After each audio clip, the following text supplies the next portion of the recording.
What's up, YouTube? So, for those that have been following along, you know that I've been dealing with some heat problems, and a while ago we made this.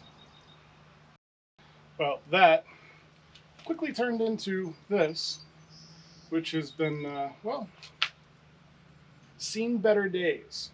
And what this was is it hung on the ROPS up here and ran through this. And, well, needless to say, it saw a little too much pressure and it failed. However, on a happy note, we have a replacement of one of these. We have done some prototyping with this. And now we're ready to go ahead and put it all together so that this actually has a purpose. So before I continue to leak hydraulic oil on my driveway, I'm going to grab some coffee and we're going to go ahead and finish up this project.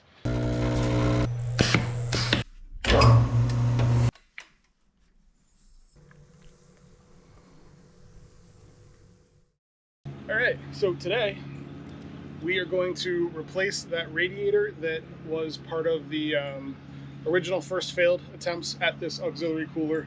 We are going to demonstrate how this box functions, and we are going to add the fan to it so that we get the whole thing functional. In short, the way this is going to function is that radiator will be sitting on the ROPS. It will be mounted to connected to one of the spools on one side only, and then the other side of the radiator will return to a direct return to tank line that has been installed on this tractor. When you turn on this switch on the control box, this switch turns on the control box, and this would turn on that spool, activating the spool, allowing the flow of oil to go through the radiator and back into the return to tank, allowing it to cool. So as you can see here, this is attached. This is the Summit Kit Deutsch connector, and I went ahead and purchased another male and female connector and actually kind of reverse engineered to figure out which one of these switches applies to each one of these wires, and then pick the spool that I wanted to work to use on this. And by doing that, I was able to now, once this is activated, what it does is every time I hit a switch that isn't this one, it actually turns off this button to disable that function. There's a relay in here that breaks the connection. This one's fairly obvious. It is the fan that doesn't exist yet. These two wires right here will eventually run to that fan, which we're going to do today. And these guys allow it to literally just plug in and unplug. And another thing I did down here is you'll see the SAE connectors right here. So I ran essentially a trunk line down here with a couple of options coming off with the SAE connector. So you'll see that there's, on this particular outlet, there's two feeds right here for my SAEs, and they come right off the battery. So one of them right now is powering the Summit Kit itself. The other one is now attached to and powering the auxiliary cooler circuits. But we're going to go in the shop. We're going to unmount that bad radiator, put the new radiator on, mount the fan, come back out here, wire up the fan, and let's cool some oil, or heat it up, however you want to look at it. Let's do this. The new.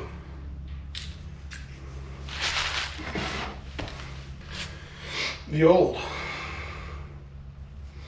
Let's go ahead and get this guy off.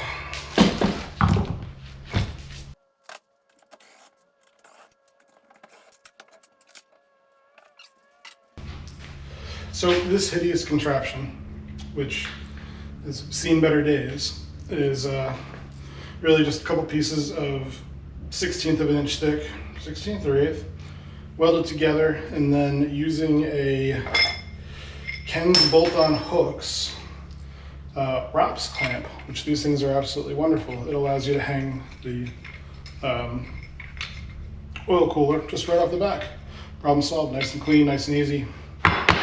So here we have the fan. The fan is a pull style fan, so radiator is going to mount here, air is going to blow this way. With this mounting on the ROPS, we want to blow the air away from the tractor. So this is going to mount on the right hand side of the tractor, and this fan will go here. So this will essentially blow the air out and behind, with the operator's head sitting right around, probably up there. give you guys an idea. So the placement of this fan isn't really crucial so long as it is securely mounted. So the goal here is to get 2 good mounting points that'll make it nice and easy to attach. Not looking to get it attached to the point that it'll stay on forever, just enough so that it doesn't interfere with the ROPS and it'll stay attached.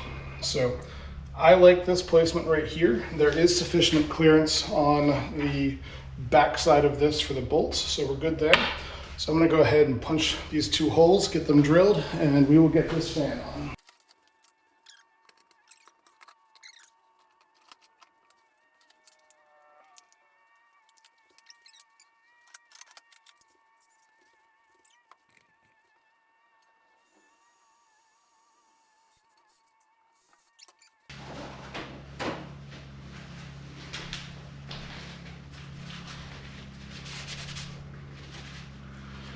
One small hole for cooling, one giant leap for the 1025 up.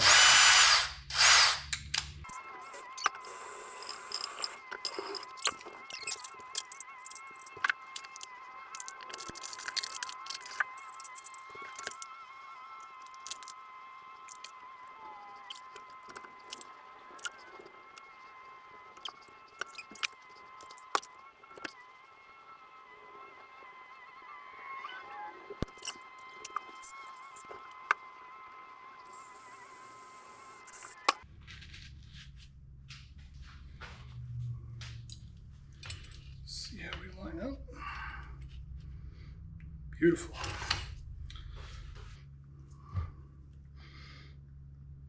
Next up, Holeville.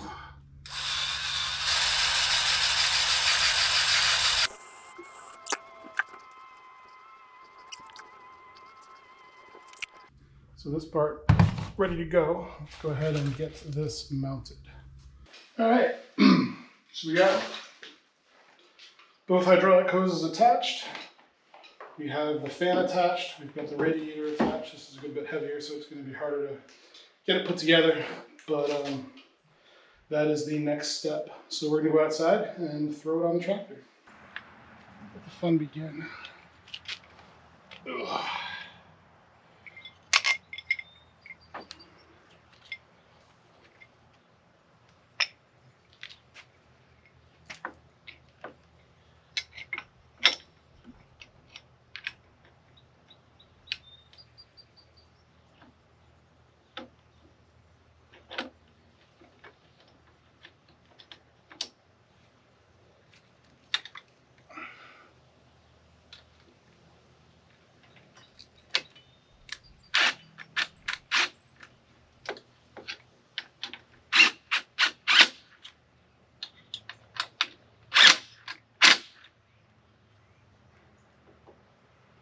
There we go.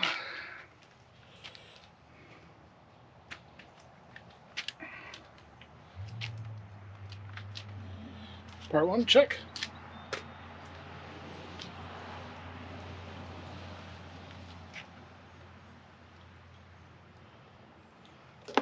Electrical bit.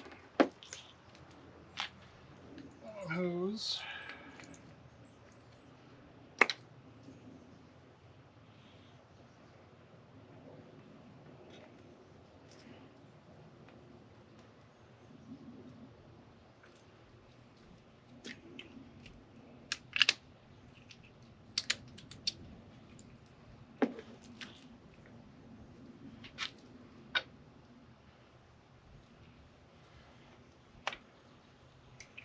And if I remember correctly, it's this one.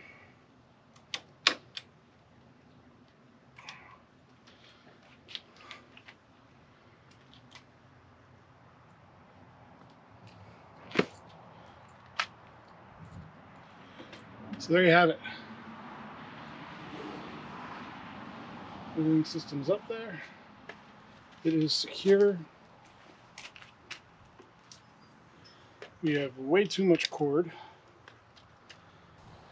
So now we'll go ahead and plug that in. Plug that in. Let's do our first test and see if the fan runs. So turn that on. Aux fan.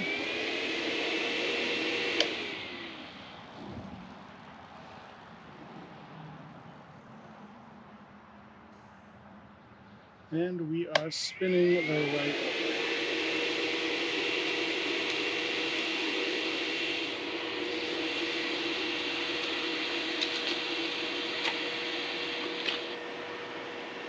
We're pulling air through there, which is nice.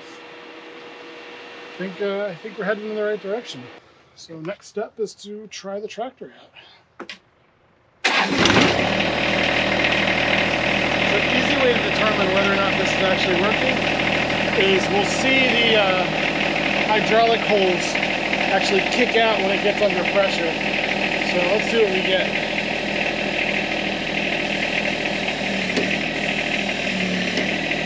Alright. Yep, there we go. We have hydraulic oil flowing. And if we use the switch, see the hoses jump when I hit the switch? There we go. Turn the fan on. I think we did it.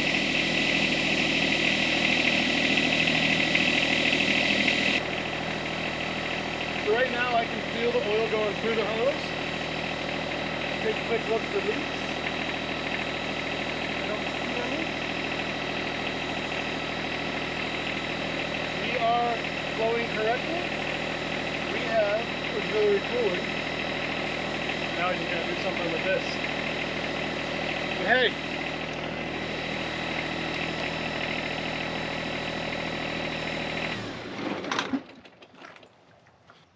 But thanks again for watching. Really glad you guys tuned in. If you haven't already, please subscribe for more shenanigans. We'll see if this was effective, if this made a difference. And thanks again. Have a great day, everyone. And always be the person your dog thinks you are. Bye, everyone. All right, we're back. We are about 160 again. The system has not been running. I'm going to go ahead and turn it on. You can hear it spooling. And I'm going to go ahead and turn the fan on. And let's watch that temp gauge.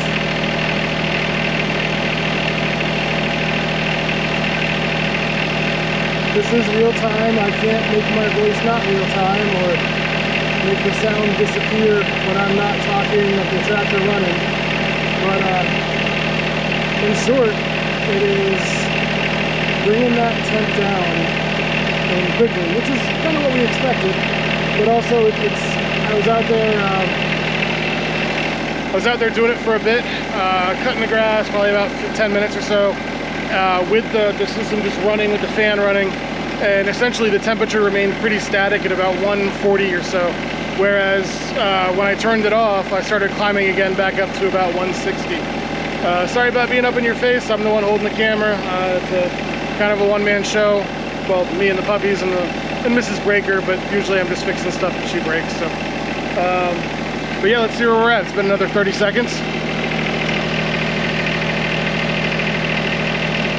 Almost down to about 145. So I think it's safe to say that it's working. And actually, I know you guys can't feel this, but this hose is decently warm to the touch. This hose is substantially cooler. I can comfortably hold this. This one, that's about as long as I want to hold it. So there's probably a good 25 degrees of temperature difference between these two. You can feel the air coming through there. And on another happy note, there's no leaks. Haven't blown it up yet, which is exciting. Everything looks like it's still holding pretty nicely. So yeah, there's definitely some heat coming out of this. I think we've made some good progress, so I'm gonna go finish cutting the grass. Thanks for watching. Talk to you guys soon. Bye. So here's an overview of the cooling circuit and the interrupt circuit. In short, on the left-hand side here is essentially the default Summit kit with all the switches, where they're basically momentary switches that operate one one each operates an individual solenoid. And so, for example, you push this one, it's going to operate one side of spool 1, which will pull the valve to one side, opening a flow to one side and allowing the other side to return to tank. When you let go, it locks both of them closed, so in theory it should stay where it is. If you open the other one, on this one for example, it goes to the other side. What you have here is a basic theory of how this is working, and what it is these little icons right there are diodes. I use Zener diodes, and what they do is they allow current to flow in one direction. So in this case, it's positive here, so positive can go through to this side, but positive cannot go backwards this way. And what that does is that prevents, as we'll see in the next frame, power from getting back to these switches and activating the other solenoids. So as of now, this is with no switches open. The cooling circuit is switched off, the radiator fan is off, and the interrupt relay, which is essentially just an electronic switch, is in it's a STDP, standard or single throw double pole. So it only throws one direction, so the resting is closed on that particular pin, and the open, when this solenoid is, or when this coil is activated, this switch will move over to here, and that'll be connected to essentially nothing at that point, which is what interrupts the flow. But if we go to the next option, so this is showing the circuit being activated for the cooling system. So you've got power going to all the switches, but they're all open. You've got the master switch, which is a little blue thing on there, turned on, and the cooling circuit switch is turned on. So what that's doing is that's sending power down to the relay and then out through the coil and the solenoid, and that is activating that particular spool. You'll also see that there is power going back to the 4B cooling spool switch, even though that switch is open. That line is still energized. And where the diodes come into play is in the next option, which is right here. So now you'll see this is an example of what it looks like when this cooling circuit is open, or the cooling circuit is active. However, you either incidentally or intentionally hit one of the other spools to do a hydraulic function. And in this case, I just used 3A as the example. So what you see here is that you've got positive current going through the switch past the diode because it's allowing the current to go that way. It's going down to the solenoid that it's trying to activate and activating it. And then you also have positive current going here but stopping at each one of these diodes because it doesn't allow the positive current to go backwards and then proceed to energize all of these. What you do have is the positive current is now hopping over this link and then hitting this coil, which has then taken this switch and turned it over that way. What that does is now that positive energy is hitting here, but it's not actually going anywhere. It's basically just being black holed. It is still energizing back here, but that is of no consequence. And as you can see here, this link to control the solenoid for the cooling spool is no longer active, and the correct spool is actually activated here. When this gets disabled, you go back to this, where essentially the power on that one has been turned off. Nothing is going there. There's no electricity on the back side of the diodes that are trying to get the wrong way. And you've got everything operating normally. The other nice thing, and we'll go back to the overview. So with the overview, the way this is set up is the SPDT, single pole double throw. Here's the single pole, here's the double throw, and the default action is this particular one is active. If you want to dig into relays more, the terminals are essentially 85, 86, 30, 87A, and 87. Or I could have those backwards. But essentially the 85 and 86 doesn't matter which orientation. One of them is going to be ground and on a 12 volt DC. One of them is going to be 12 volt DC positive. That turns on this coil, which then pulls the switch over there, activating it. And you can use it either way. I have it in the default closed position because I do have this spool connected through here. So I want that spool to work regardless of whether these are operating or not, so that I can use it normally if I don't have the cooling function attached or configured. And I guess the last thing I didn't cover, this is fused, and Finally, there is an additional switch that is for the auxiliary fan for the radiator, which is just independently controlled, and I did that so that I can allow the oil to cool off while any oil that remains in the radiator, I can keep the fan running, which will bring the temperature down substantially because the oil isn't moving. And then I can turn this back on and pump that cooler oil back into the transmission, which will bring the temperature down a little bit. This is pretty straightforward. This is just a fan that's going to be auxiliary mounted to the cooler. And if you take a closer look down here, you can probably see that it's attached. So these two wires are for the, those two wires are hot.